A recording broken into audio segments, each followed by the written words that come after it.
If God knows everything, then does he know what we're doing right now? That is a question that theologians have asked for hundreds of years. Is it possible for God to know things other than himself? Because the traditional classical doctrine is that God is an eternal, unchanging being. But if God knows things that are changing, then wouldn't his knowledge be changing? Welcome to Classical Theology. I'm Dr. Brian Huffling. Thanks for checking out the channel. Hope that you enjoy this, and I ask you to like and subscribe if you do. One of the questions that theologians ask, and philosophers as well, is what does it mean for God to be omniscient? What does it mean for him to know everything? Is it possible for God to know things that are changing? Because if he knows things that are changing, that would seem to imply that his knowledge is tracking changing things. And if that's the case, then his knowledge would seem to be changing too. So, for example, if God knows that I'm talking right now and that you're listening to me right now, or you're doing whatever you're doing that you weren't doing 5 minutes ago, then does that mean that God's knowledge of actual limited changing things is also changing? Is God's knowledge of the changing world also changing? And if not, then how does he really know it? This is one of the two objections that Ronald Nash brings up in the book that we're going over right now called The Concept of God. I'll leave the link in the description. And we're on chapter 5. And this is a pretty short chapter. We're going to try to leave this as a short discussion as well. And I'm raring to get to the next chapters because I think they're going to be more fun because we've already covered a lot of this already. But we're going to look at eternity and simplicity and immutability next. So these are all kind of tied together. But he just gives two objections. He's already discussed omniscience already, and he gives some objections to this. And one is that he says, he goes to an article that Norman Kretzmann wrote, and this is in the footnote, the first footnote on page 67. It's called Omniscience and Immutability in a Journal of Philosophy back in 1966. And the basic gist of this objection is that, well, if God is God can't be omniscient and immutable, because if God's omniscient, then he knows everything. And if he knows everything, then he knows I'm waving my hand right now. But if he knows I'm waving my hand right now, then he must be in time, because if he wouldn't be able to know that if my hand were moving, and God's knowledge is tracking what I'm doing right now, and this is before I wave, and this is me waving, and this is after I waved, then that seems to indicate a temporal succession of moments that God's knowledge would have to track, right? So if God does know those things, and it would seem, according to what Kretzmann said in that article and what Nash says here, that God does have knowledge of those changing things, but that means his knowledge is changing as well. This was an interesting topic to me.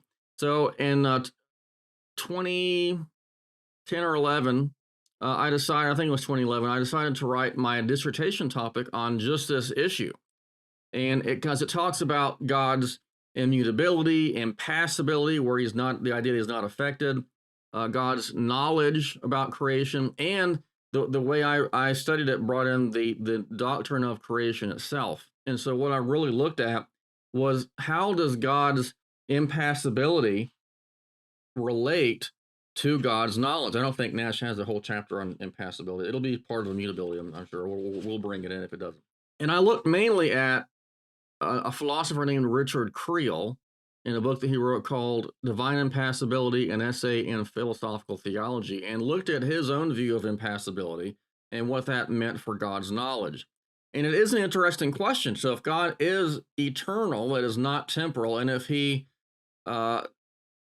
is unchangeable or impassible, then it would seem like he does not have knowledge of things that are going on right now in time.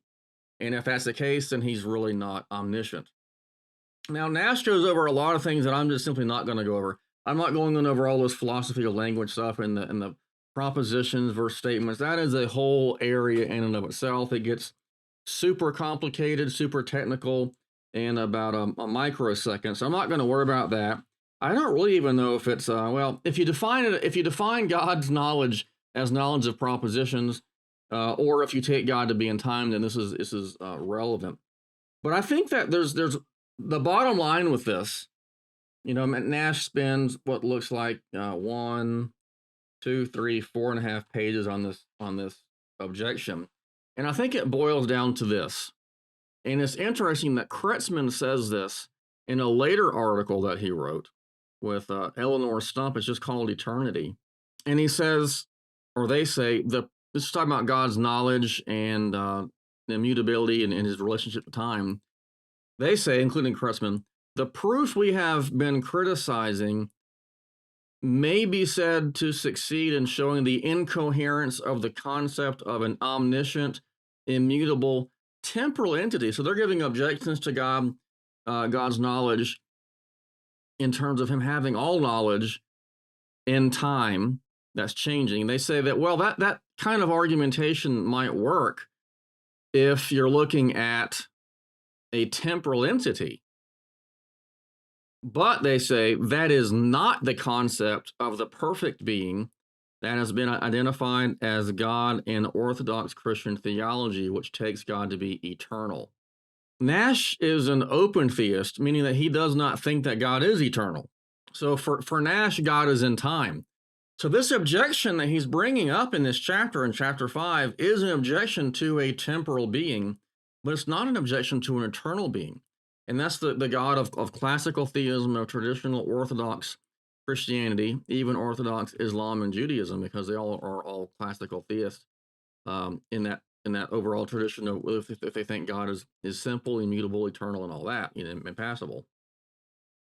But I think Nash, along with others, and I've brought this up in several discussions on God's knowledge, we tend to make God operate in ways that are unique to humans, because we're humans, so we have certain ways of understanding things. We think like humans, therefore we think that God, because he is a being who thinks, would think like a human.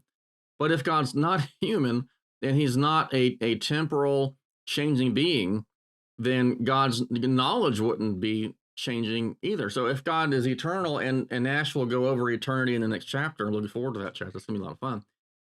But if God really is eternal, as Kretzmann and Stump say in that article on eternity, then these arguments really don't provide an objection to the notion that God knows temporal changing things, because he doesn't know them passively.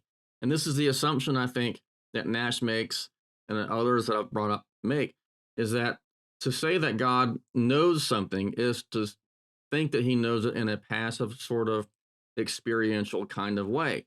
And if you've been listening to these discussions I've been having on this topic, you'll remember I said that God as an eternal, simple, immutable, eternal, immutable being does not know things the way that we do, because he's not a physical contingent type being. He's the creator of all other finite being besides himself as the infinite being. And so God doesn't know things by reacting or by passively taking in sense data. Because we said earlier on in this discussion on divine attributes that God is a being of pure actuality. That means he doesn't have passive potentiality to be affected. Because if you're affected by something else, that means that other thing has some kind of power or control over you. And God isn't composed of these various kind of parts, and we just don't have that kind of control over. We don't affect God in that way. We'll have more discussion on divine impassibility in more depth at another time. But this objection, well, if God knows changing things and his knowledge must be changing, assumes that God knows things the way that we do. In classical, at least in some strands of classical theism, for example, of Thomas Aquinas, it's interesting that Nash calls this the recent objections. When this recent one goes back to Thomas Aquinas back in the 13th century. So Aquinas says that God doesn't know things passively. Rather, God knows things by virtue of knowing himself as their cause. So you and I know things passively because we have the 5 senses, right? Well, God doesn't have physical senses. And he doesn't have to, as it were, look out there to see things, know things, or understand things. He knows us because he is upholding our being right now by causing us. He didn't just cause us to begin with and then stop causing us. He's got to keep causing us. His causation has to maintain our existence, or our existence would just stop. And so God knows us because he knows his own causal activity in making us be what we are. And so God knows what we're doing, not because he's in the temporal flow of things, but because he is the eternal cause of all temporal effects. All right.